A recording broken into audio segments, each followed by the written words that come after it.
Ich habe mir letztes Jahr einen großen Traum verwirklicht. Der Plan, Afrika mit eigenen Augen zu sehen. Dafür habe ich mir in Südafrika ein Auto gekauft und bin einfach Richtung Deutschland losgefahren. Was ich in den 22 Ländern alles erlebt habe, seht ihr hier. Alter, wow, Scheiße!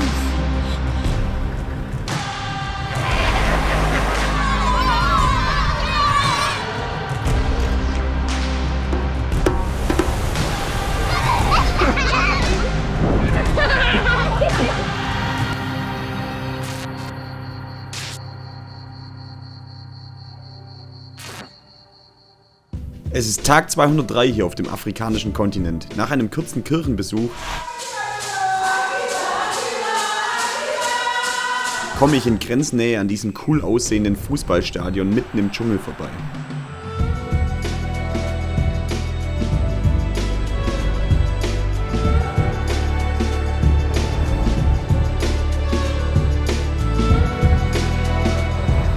Ich konnte relativ entspannt Gabun verlassen und nach Kamerun einreisen.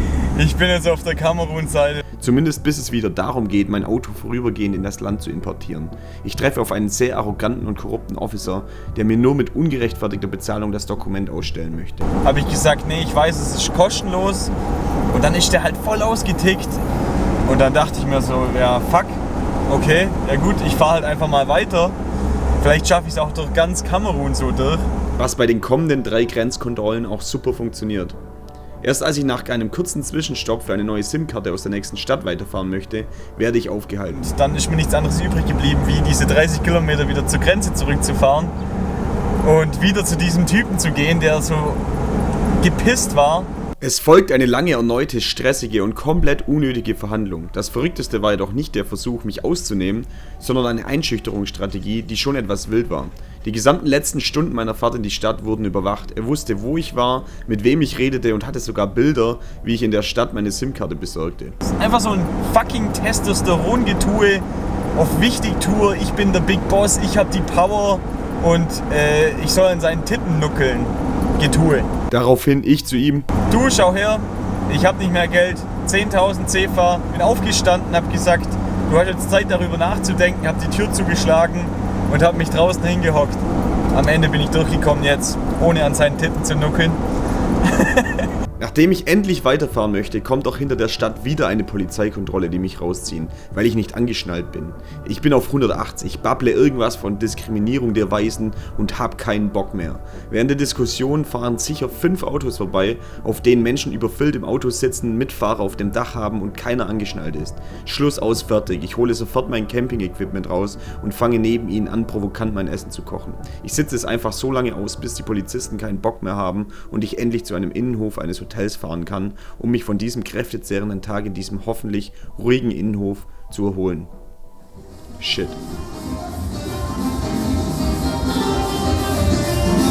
Entweder wegfahren, hoffen, dass es bald endet, oder einfach mitfeiern. Ich entscheide mich für Letzteres.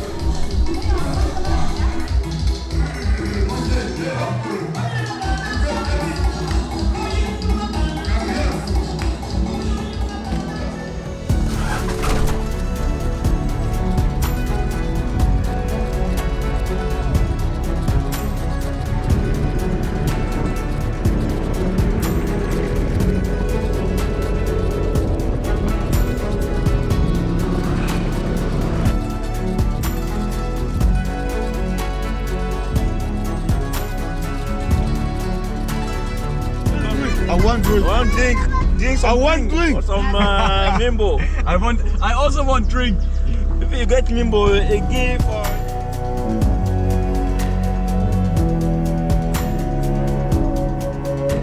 Für Silvester habe ich mir einen speziellen Urlaubsort namens Kribi ausgesucht, um ein paar Tage zu entspannen und die Seele baumeln zu lassen.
wenn ich die Silvesterfeier komplett verschlafe, da ich vorher von Einheimischen zu Drinks eingeladen werde, so waren die Tage hier in Kribi einfach nur schön. Dieses Hotel, welches eine Schweizerin aufgebaut hat, ist wie eine luxuriöse Oase inmitten einer anderen Welt.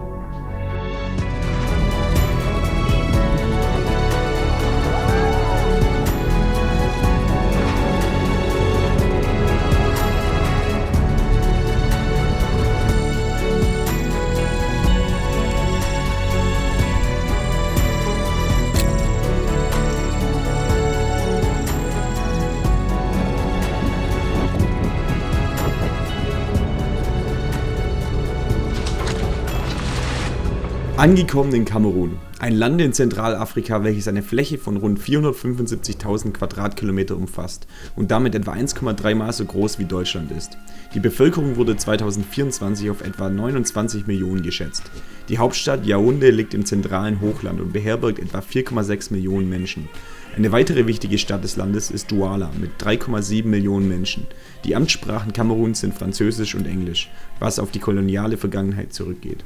Das Land wurde im 19. Jahrhundert von deutschen Kolonialherren besetzt, nach dem Ersten Weltkrieg jedoch zwischen Frankreich und Großbritannien aufgeteilt. 1960 wurde der französische Teil unabhängig und ein Jahr später schloss sich der britische Teil an. Staatsoberhaupt ist seit 1982 Paul Biya, der autoritär regiert. Auch wenn ein Mehrparteiensystem eingeführt wurde, so gibt es immer wieder Vorwürfe zu Wahlmanipulation. Eine eingeschränkte Meinungsfreiheit, Korruption und Menschenrechtsverletzungen sind weit verbreitet. Trotz wirtschaftlicher Fortschritte, relativ guter Infrastruktur und einer allgemeinen Stabilität bleibt die Einkommensverteilung ungleich und soziale Spannungen bestehen bis heute. Die Wirtschaft Kameruns basiert auf Landwirtschaft und Rohstoffen wie Erdöl und Holz. Es verfügt über eine der am breitesten diversifizierten Landwirtschaften der Region mit wichtigen Exportgütern wie Kakao, Kaffee, Bananen und Kautschuk. Trotzdem leben viele Menschen, insbesondere in ländlichen Gebieten, in Armut. Die Analphabetenrate beträgt trotz stark verbesserter Einschulungsquoten über 25%. Die Religion spielt im Alltag vieler Kameruner eine zentrale Rolle. Rund 70% der Bevölkerung sind Christen. Zudem gibt es 20% Muslime, insbesondere im Norden, sowie traditionelle Glaubensrichtungen, die oft mit anderen Religionen vermischt werden. Die Natur des Landes ist atemberaubend schön und reicht von Regenwäldern über Savannen bis hin zu Vulkanlandschaften. Kamerun wird oft als Afrika in Miniaturformat bezeichnet, da es die unterschiedlichsten Landschaften und Kulturen des Kontinents widerspiegelt. Ich bin gespannt, was ich hier alles erleben darf. So, ich bin hier gestern in Marienburg gelandet, einem wirklich sehr, sehr kleinen, katholischen, aber sehr sympathischen Dorf. Bin dann hier gleich mal zu diesem Chimpanzee Sanctuary gefahren. Ich wollte die Schimpansen sehen und dieses Sanctuary wurde eben gebaut, weil hier es einfach wieder einen riesen Konflikt zwischen Mensch und Affe gab, weil die diese ganzen Affen eben essen und wenn die Leute Hunger haben, essen die halt hier alles und so ist die Population immer kleiner und immer kleiner worden, bis dann hier ein Franzose eben dieses Sanctuary eröffnet hat und die da jetzt versucht haben, einfach diese Schimpansen hier in der Gegend zu erhalten und aber auch hier eine sichere Zuflucht für die zu finden, was ziemlich cool ist. Bin dann da angekommen, das war nur noch so eine kleine Straße im Dschungel und dann ist die gleich hergerannt zu mir, dass man da nicht hinfahren darf, weil die da nur noch die Babys auch frei rumspringen lassen und so. Und man muss eben ein Boot nehmen von Mariendorf zu dieser Insel. Also hier ist ein riesen Fluss, der vorbeifließt, vielleicht noch 20 Kilometer, bis er dann im Meer mündet. Und quasi in der Mitte, so wie hier, diese Sandbank, gibt es da 2 Kilometer entfernt von hier einfach eine riesen Insel. Und da bringen die quasi die erwachsenen Schimpansen hin, wenn sie einfach selbstständig leben können, um sie zu schützen und damit die da einfach ihr eigenes Gebiet haben. Gestern saß ich hier noch den ganzen Tag und habe mit dem Priester ein Bier nach dem anderen gekippt. Und auch mit der Frau, die hier arbeitet. Das war ultra witzig. Ich habe echt viel über die Kameruniens gelernt.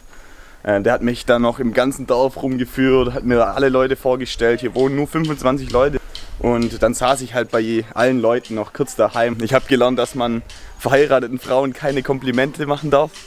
Weil das sehen die auf jeden Fall als großen Angriff, wenn man dann anfängt, da zu flirten mit irgendjemand. Aber auf jeden Fall habe ich dann, als ich da hinten bei dem Sanctuary gestern war, noch einen Baby-Schimpansen gesehen, auch ein großer ist rumgesprungen. Ey, das ist krass, wie die aussehen, weil die haben ja so eine Ähnlichkeit mit Menschen. Und der hatte den die ganze Zeit einfach so auf dem Arm. Und dann in dem Moment, wo ich das gesagt habe, hat er voll auf dem seinen Fuß gekackt. Das war die einzige Aktion, die ich da drüben gesehen habe. Und dann bin ich wieder gegangen. Dieses Gebäude wurde von Deutschen erbaut in der Kolonialisierung. Kamerun war auch eine deutsche Kolonie. Und hier ist also die erste katholische Mission in ganz Kamerun, haben die mir erzählt. Und da gibt es echt Leute, die sogar hierher pilgern und so, weil das scheinbar ein sehr, sehr besonderer Ort ist. Also ich finde ja, es ist ein besonderer Ort, weil wirklich super sympathisches kleines Dörfchen mit sehr angenehmen Menschen hier.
Er holt sich alle. Richtiger Schwabe. He's collecting all. Egoist. Now run away.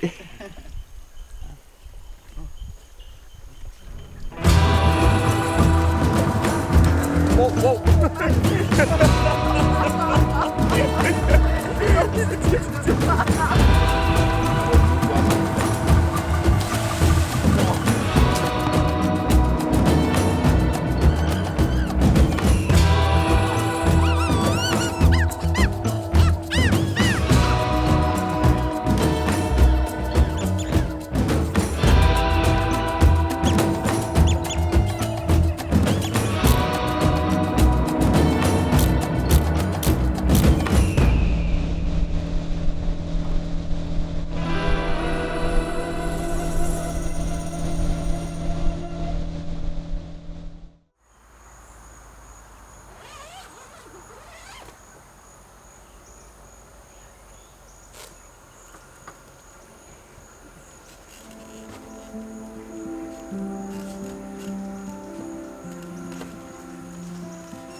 We stood in the moonlight, it's something sweet. Let it wash over all of me. With you I form my company. Forever close to the unknown. There's no doubts and no regret. Happy before we get another day to do it all again.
Die Landschaft hat sich komplett verändert. Ich bin mittlerweile in den Bergen unterwegs und ja, das erste Mal wieder, seit ich kurz vor Gabon in den Regenwald eingefahren bin. Hier ist nicht mehr so tropisch, es ist auch Ich bin hier viel höher und dadurch ist tatsächlich auch nachts sehr, sehr kalt gewesen. Letzte Nacht habe ich echt meinen Schlafsack zumachen müssen. Ansonsten liege ich ja immer komplett ohne dran. Ich merke richtig, wie mein Körper und mein Kopf einfach viel besser funktionieren, wenn es nicht so schwül und so erdrückend ist. Deswegen zwischendurch mal echt eine geile Abwechslung. Also ich fahre jetzt noch weiter in dem Hochland von Kamerun. Ich bin jetzt ziemlich im Norden, weil ich über den Banjo-Grenzübergang gehen will, weil der Süden von Nigeria ein bisschen gefährlich ist. Gestern war ich noch in dem Museum of Civilization von Kamerun, also von der Zivilisation, wo es um die Geschichte ging, wo es darum ging, was es für ethnische Gruppen in Kamerun gibt. Und ich war mal wieder komplett überrascht, wie vielfältig doch alleine Kamerun ist. Also ich meine, Afrika, dieser Kontinent, der ist sowas von krass vielseitig, von ethnischen Gruppen, von Sprachen, von Kultur, von Landschaft, von allem Möglichen. Also das hätte ich nie für möglich gehalten. Ich meine, klar, es ist ein Riesenkontinent, es leben über 1 Milliarde Menschen hier, aber wo ich das erste Mal nach Afrika gekommen bin, ich wusste 4 Länder davon beim Namen oder 5, also richtig lächerlich, und hatte halt so ein paar Bilder im Kopf, wie es hier auszusehen hat und wie die Leute drauf sind, aber das war's. Und das waren so richtige, ja, so stereotypische Bilder, auch dass es voll gefährlich ist überall, dass man eigentlich nirgendwo alleine rumlaufen kann und nachts voll aufpassen muss und so. Und die meisten Sachen, die ich im Vorfeld dachte, was Afrika ist, haben sich am Ende nicht bestätigt. Und ich muss sagen, Afrika ist einfach so viel mehr. Deswegen an dieser Stelle Ermutigung, mal die Furcht zu überwinden und auf das Gelaber von den Leuten, dass es hier scheinbar zu gefährlich ist, einfach mal zu scheißen und einfach mal nach Afrika zu reisen. Denn wir sind privilegiert, die meisten, die das hier anschauen, hätten das Geld, so eine Reise zu machen. Und ich sag's euch, diese Reise wird euch sehr prägen. So wie die Reise mich bis jetzt auch stark geprägt hat. Nach einer weiteren kurzen Nacht an einem Kloster komme ich in Bafoussam.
Ich fahre jetzt gerade weg von Bafoussam, wo ich jetzt heute Morgen eigentlich noch war, um diesen Königspalast anzuschauen.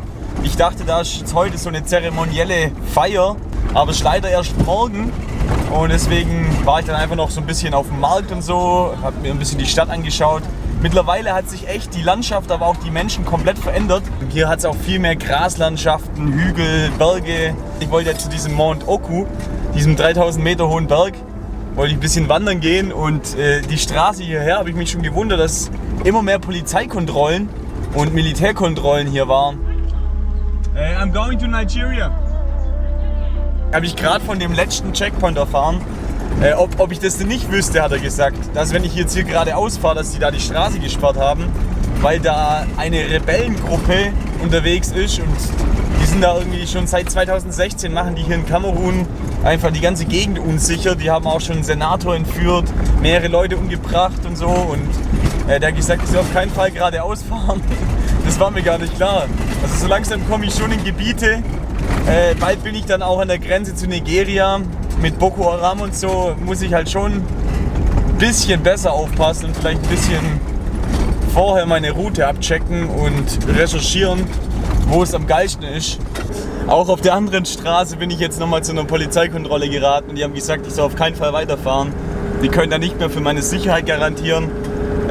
Auch da sind Vorfälle gemeldet worden und wenn ich da reinfahre, dann auf eigenes Risiko. Dann gibt es einen Abschnitt von 30 Kilometern, wo die keine Polizei-Checkpoints mehr haben, wo die irgendwas überwachen können. Trotzdem, so erzählt er mir, gibt es einen Pfad, der deutlich schlechter ausgebaut ist, den die Rebellen nicht kennen und überwachen würden. In meiner Naivität und weil ich den Beamten irgendwie vertraue, fahre ich seinen beschriebenen Weg weiter, bis ich an eine erneute Straßenblockade komme, die mir irgendwie komisch erscheint. Mein Puls beschleunigt sich. Ich erinnere mich an die Worte der Schweizer. Wenn halt irgendwelche Uniformierte, also nicht Uniformierte dran stehen, nur Leute mit gelben Westen oder so, dann soll ich auf jeden Fall nicht anhalten, lieber weiterfahren. Es saßen nur ein paar Typen mit Waffen dort, die nebenbei Alkohol getrunken haben und manche dieser hatten eine gelbe Warnweste an. Der Rest war normal gekleidet. Es gab keine Zeit zum Überlegen, also beschleunigte ich den Wagen. Und dann sind die halt alle hinterhergerannt, so hey, dass ich anhalten soll. Und haben ihre Waffen schon so gezogen und ich dachte so, fuck, ey, was geht jetzt ab? Und weil weiter vorne auch noch welche standen, die ich zuerst nicht gesehen habe, rennen nun von allen Seiten Bewaffnete auf mich zu. Mein Puls ist auf 200, durch meinen ganzen Körper schießt Adrenalin und ich rechne mit dem Schlimmsten. Scheiße, ich Idiot. Die Deeskalation dauert lange. Mich voller Aufregung mit Google Translate zu unterhalten und die Situation zu erklären, dauert gefühlt Stunden. Auch wenn ich bis heute noch nicht weiß, warum dort nochmal ein Checkpoint war, von dem der andere Beamte nichts wusste oder ich sogar auf ein paar der Rebellen getroffen war, die mich umkehren ließen, so bin ich verdammt froh, diese Situation heil überstanden zu haben.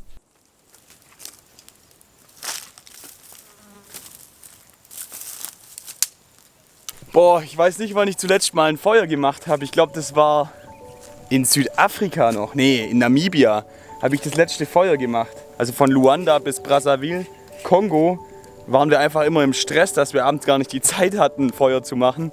Und ja, im Regenwald hast du da einfach keinen Bock drauf, weil sobald es dämmert, einfach komplett Mückenschwärme um dich rum schwirren. Und deswegen bin ich gerade richtig happy, endlich mal wieder ein Feuer zu haben. Und zur Feier des Tages habe ich mir jetzt sogar einen Stockbrotteig gemacht hier.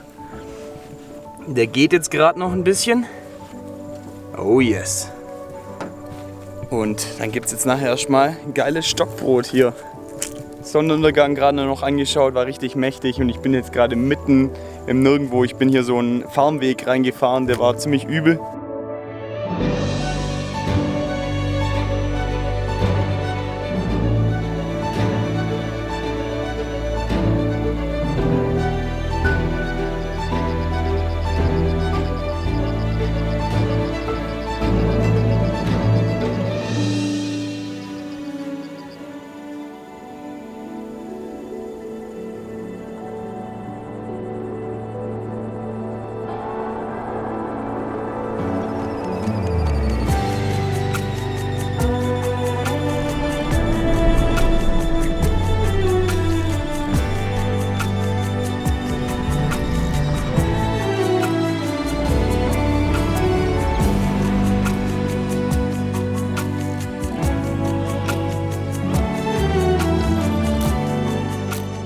Alle paar Kilometer dann etwas Smalltalk mit den Officern der Checkpoints. Die meisten hier sind aber wirklich freundlich, können es aber einfach nicht verstehen, dass man sich so eine Reise freiwillig antut.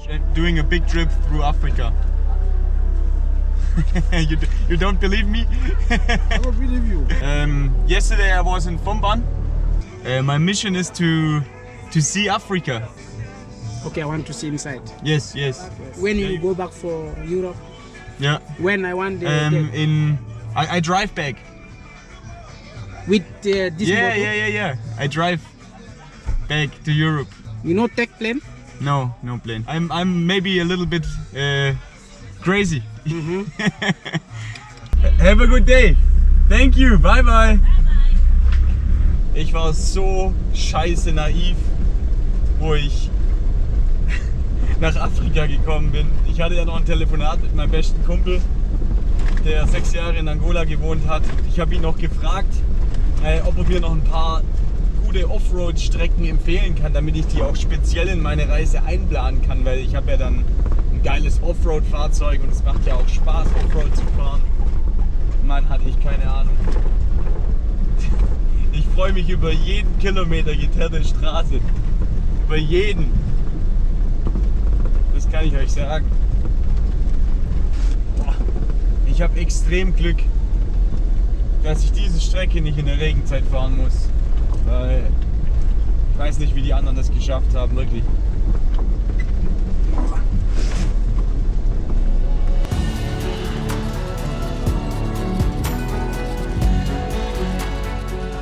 Ich komme schließlich an einem Dorf vorbei, an dem irgendwas Besonderes gefeiert wird. Fragt mich nicht was. Ein Gesangswettbewerb war es hoffentlich nicht.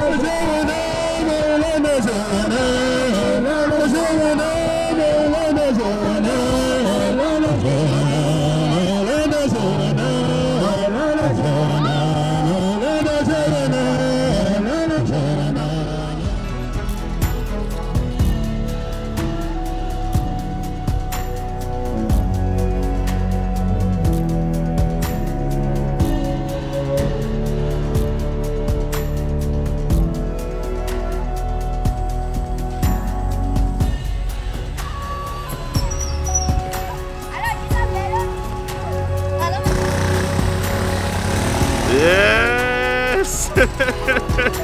Nice! Wow, strong man, strong man!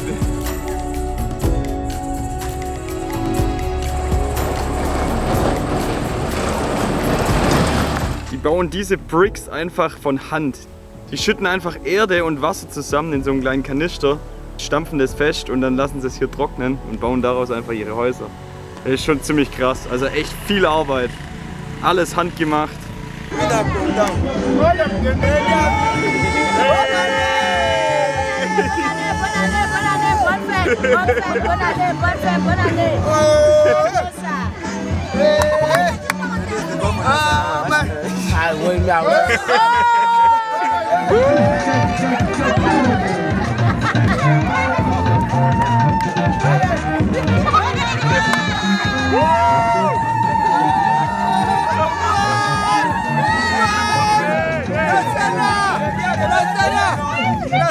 Bye bye!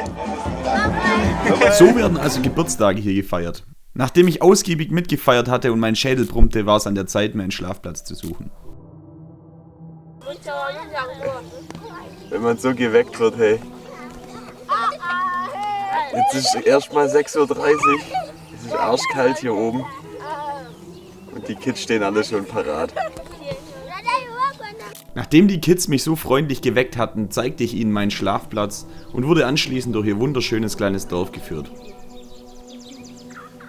Was mir hier auch das erste Mal auffiel, waren verschiedene Narben in den Gesichtern der Kinder, die an Markierungen erinnerten. Auf Nachfrage wurde mir erzählt, dass dies in manchen Dörfern bei Neugeborenen gemacht wird, um die vielen Kinder den Familien zuordnen zu können. Echt verrückt. Ich bekomme hier gerade einen Dorfrundgang. Ich habe ja da direkt bei dem Dorf gepennt. Das ist mega interessant von meinem Buddy hier. Der ist leider taub. Er kann gut schreiben auf Google Translate. Und es ist mega spannend hier durchzulaufen und einfach zu erfahren, wie die wohnen. Die zeigen mir relativ viel. Und dann hat er mir das ganze Dorf gezeigt. Wir sind von Haus zu Haus gelaufen. Die haben mir gezeigt, wie die alles herstellen. Da sind einfach die Schweine drin. Ah ja, da hängen sie dran. Kaffeebohnen. Werden dann die Kaffeebohnen getrocknet.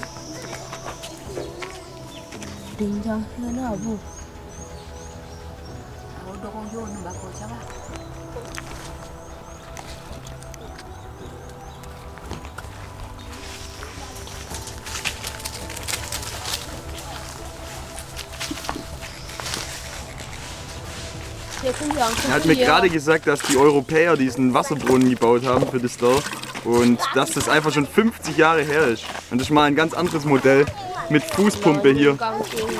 Die lassen den Mais hier trocknen und gären, sodass der so Triebe entwickelt und aus dem wird dann dieser Maiswein hergestellt. Mega spannend hier. Morgens um 8 Uhr sauft der schon einen heiligen Wein, haben sie mir beschrieben. Heilige Wein. Heilige Wein. Für Kamerun. Er hat dann auch noch Maiswein getrunken, das war mein Frühstück.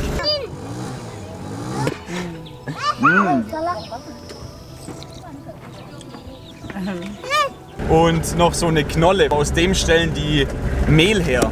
Und dieses Mehl wird dann quasi als Porridge morgens und mittags und abends wahrscheinlich nonstop gegessen. So als Brei. Und dann hat er mir noch eine Falle gezeigt, wie er ein Tier gefangen hat.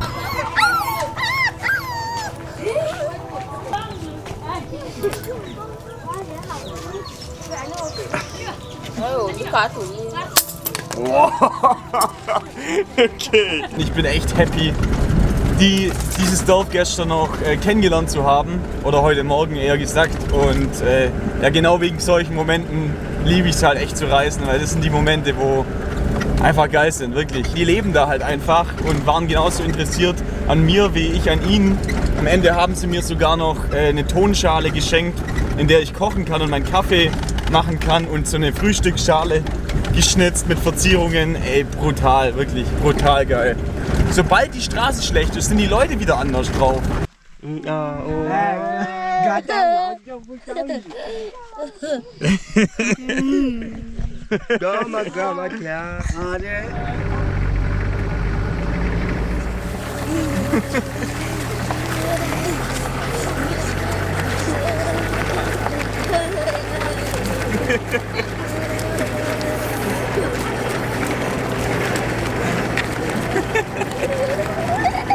Bye, bye!